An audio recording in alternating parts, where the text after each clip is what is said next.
Vantar eitt boðorð í boðorðin 10? Eru róðukrossar andkristnir? Ég var að hlusta á kristilega útvarpsstöð nýverið og þar var verið að lýsa eftir boðorði sem að þáttastjórnandinn taldi vanta í þá mynd boðorðin 10 sem við flest þekkjum þau í. Þetta boðorð sem þá kallast myndbannið og myndi reikna sem annað boðorð hljómar eitthvað í þessa veru. Þú skalt ekki búa til nein líkneski eða tilbiðja þau. En hvaðan kemur þetta boðorð sem sagt að vanti og hvers vegna höfum við ekki lært það til dæmis í fermingarfræðslunni? Í Biblíunni standa boðorðin í 2. og 5. Mósebók og þá sem samanhangandi texti án skýrrar sundurliðunar. Það var sennilega Ágústínus kirkjufaðir sem á 3. öld greindu þau í sundur eftir þeim línum sem við þekkjum best í dag.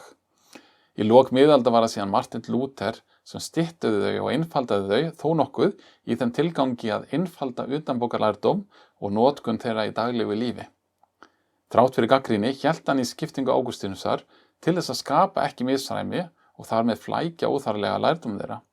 En það var þó engan veginn tilgangurinn að rýra innihald boðorðanna, heldur má líta á einfaldaða mynd þeirra sem beinagrind sem hægt að bæta smásaman utan á.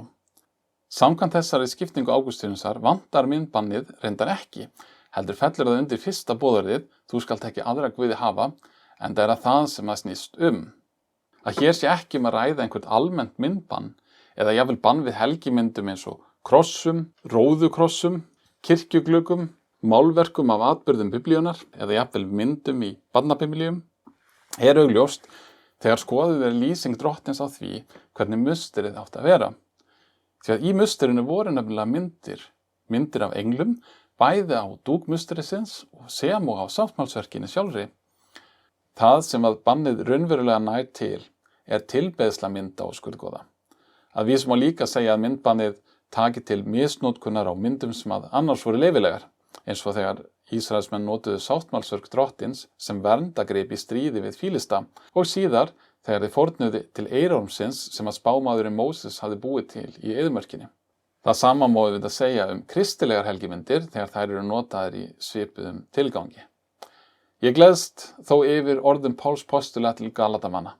Þér hafið fengið skýra mynd af Jesú Kristi á krossinum, málaða fyrir augum yðar. Í hvaða mynd hefur þú lært boðorðin 10 og hefur þú skoðun á þessu máli? Láttu endilega vita í ummælunum undir myndbandinu.